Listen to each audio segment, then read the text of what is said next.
Hello, I'm Matt Call with Great Basin Team 1. We're on the Camp Creek fire here on Mount Hood National Forest.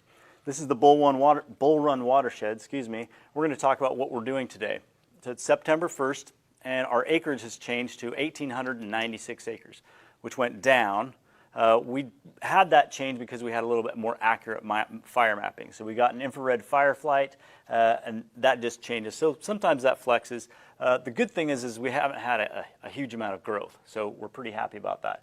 So we're going to talk about what we're doing on the big scale, and then we'll go into the inside and talk about what we're doing on the small scale.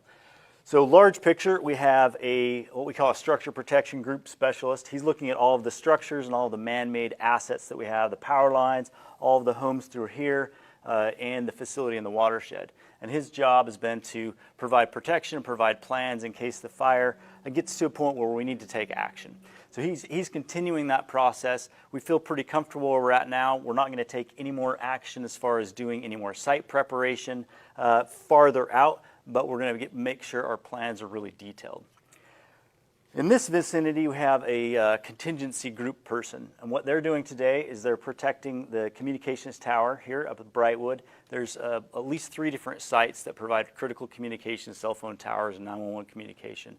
They're removing brush around those towers so those towers wouldn't be adversely affected if the fire burns in there. That probably have about another day or two. They were slowed down quite a bit by the rain, which we'll talk about, but that should be done in the next few days. So speaking of the rain, yesterday and the day before were pretty wet. Yesterday was really wet. That kind of slowed us down a little bit, so that allowed us to kind of pivot and be flexible. We have a lot of resources, so what we've tried to do is put the resources where we can use them. What we've been trying to do is close some of these gaps in the fire line, and that necessitates a little bit drier weather, so we can put a little bit of fire on the ground and make these green parts red so that we don't have fire jumping those lines.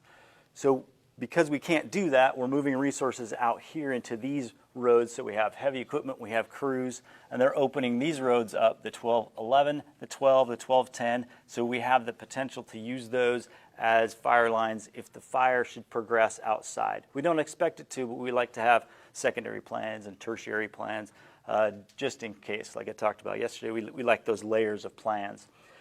So all that equipment's moving out here, creating a little bit more buffer for us. We still have hand crews and engines along these roads. Right here, we actually are mopping up, which is a good thing. That's what we want to do. What that means is the fire is pretty much done along this road.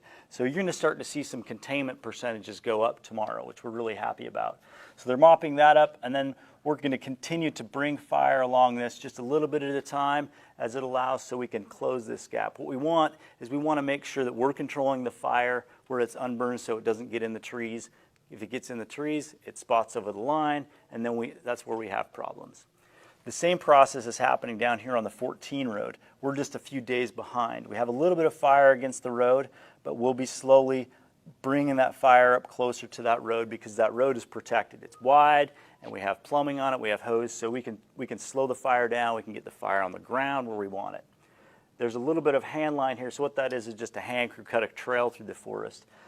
We have a little piece here where we're going to have to do the same thing we have here, just bring a little bit of fire along slowly because that was the best place to put that fire control brake in.